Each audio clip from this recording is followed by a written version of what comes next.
கிருஷ்ணகிரி மாவட்டம் ஊத்தங்கரை அருகே தேசிய நெடுஞ்சாலையில் தனியார் ஷூ கம்பெனி பேருந்தை முந்த முயன்ற கார் எதிரே வந்த இருசக்கர வாகனம் மீது மோதியதில் நிலைகுலைந்த இருசக்கர வாகனம் பேருந்து மீது மோதியது. இதில் இருசக்கர வாகனமும் பேருந்தும் தீப்பற்றி கொழுந்துவிட்டு எரிந்ததில் வானளவு கரும்புகை பரவியது. இது குறித்த விவரங்களோடு இணைகிறார் நம்முடைய செய்தியாளர் ஜெகநாதன்.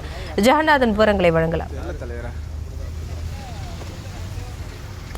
ஜெகநாதன், இணைப்புல தான் இருக்கீங்க. விபத்து எவ்வாறு நிகழ்ந்தது? யாருக்கேனும் காயம் ஏற்பட்டு இருக்கிறதா? முழு விவரங்கள்.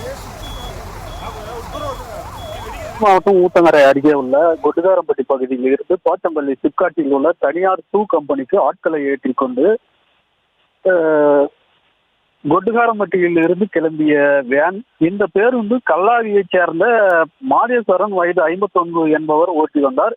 இந்த பேருந்து கொட்டுகாரம்பட்டி அடுத்த நிறுத்தத்தில் மிட்டப்பள்ளியில் இருந்து தனியார் கம்பெனிக்கு செல்லும் ஊழியர்களை ஏற்றிக்கொண்டு ஊத்தங்கரை நாட்டாமை கொட்டாய் தேசிய நெடுஞ்சாலையில் வரும்பொழுது திருவண்ணாமலையிலிருந்து பெங்களூரு நோக்கி சென்ற கார் தனியார் கம்பெனி பேருந்து முயன்ற போது எதிரே வந்த இருசக்கர வாகனத்தின் மீது மோதி இருசக்கர வாகனம் தனியார் கம்பெனி பேருந்து மோதி இருசக்கர வாகனம் தீப்பிடித்தது. இந்த தீ தனியார் கம்பெனி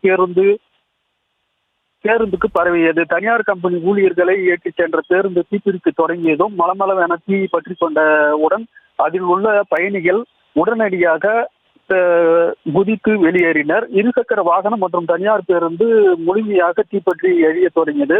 தகவல் அறிந்த தீயணைப்பு துறையினர் விரைந்து வந்து தீயினை அணைத்தனர்.